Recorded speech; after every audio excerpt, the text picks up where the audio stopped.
So today I want to review the lesson from yesterday, section 4.4, graphing quadratics in vertex form. You're going to find a copy of this in the content section. Okay, so the first thing we're going to do is we're going to describe the transformation. So I want you to think, what does this 2 do? What does the a value do? What does the h value do? And what does the k value do? So your first step is just to identify them. So remember, this is in vertex form. So my a value here is 2. And you should be thinking, is this going to be opening upward or is it going to be opening downward? Okay, it's positive.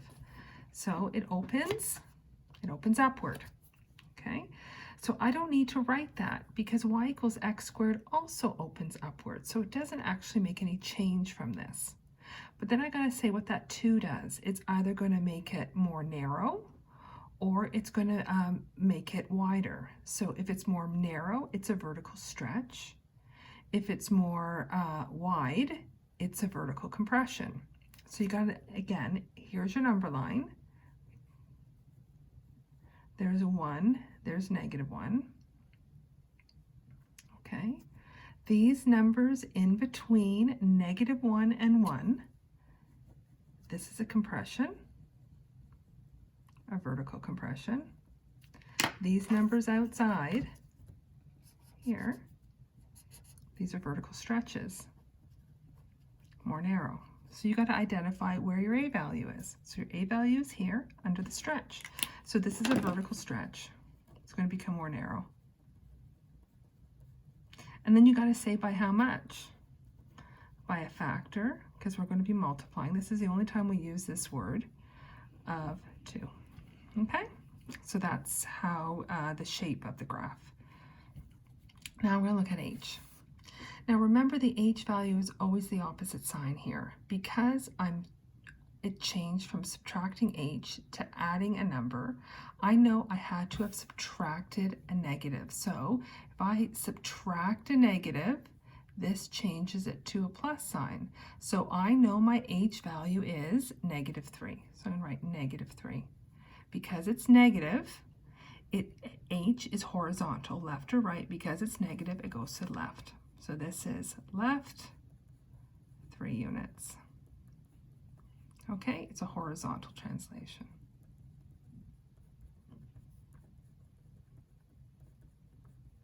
Okay.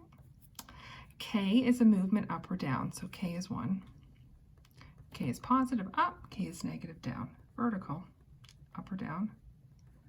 Translation, 1 unit up. Okay, now we're going to graph all the transformations, and you always start off with the parent, and then you're going to do your a value, then your a and your h, and then the whole thing. So always start off with 5 points and take the smallest number. So -2, -1, 0, 1, and 2. You can always use these numbers, square each of them. Okay, so will always look the same. And so I've done my grid already. Okay. And there is y equals x squared. Make sure you label everything. Okay. The next thing I'm going to do is I'm going to do it with the a value. Okay. Same x values, -2, -1, 0, 1, and 2. My y value, this time I square it, then times it by 2. Remember, all of these x values were squared, right? So -2 squared is 4, and I'm going to times it by 2, so that's 8. -1, square it, 1, times it by 2, 2, 0, square, times by 2, 0, and then this is 2, and this is 8. And of course, you're going to graph it, and you should notice that it becomes more narrow. Okay, there we go. Label it. Okay, now everything else is a shift. So now I'm going to do my h. So always go from the last graph. So make sure you can see these points well. Okay, so make them a little bit clearer. Now I'm going to take each of these 1, 2, 3, 4, 5 points and go 3 units to the left. So this one, 1, 2, 3. To the left, 1, 2, 3.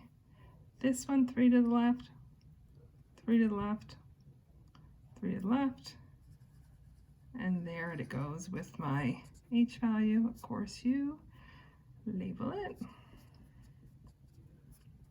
Okay, and then finally with the K.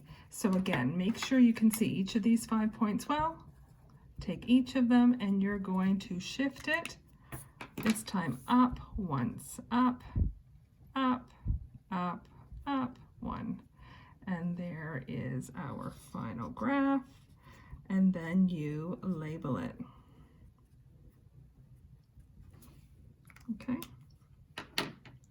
So now you are going to do the properties. So remember, this is all based on the very last graph. So the direction of opening, it opens up. What's the vertex? It's always your H value and your K value. This is H, this is K, so it's going to be -3 and 1. Axis of symmetry, X equals H, X equals -3. Stretch or compression, 2. Values X may take, any number, never changes. Now values Y may take. This Y value, this 1, are the blue graph, you're going to look at the blue graph, are numbers below 1 on the graph? Are these numbers somewhere on the graph? And the answer to that is no. The numbers above 1, are they on the graph? Yes. So it's any number greater than or equal to 1. So that's greater than or equal to. Is this 1? Is this the lowest Y value or the highest Y value? This is the lowest, so then it's a minimum value. And it's always a minimum value if it opens upwards. And it equals 1. And that's it.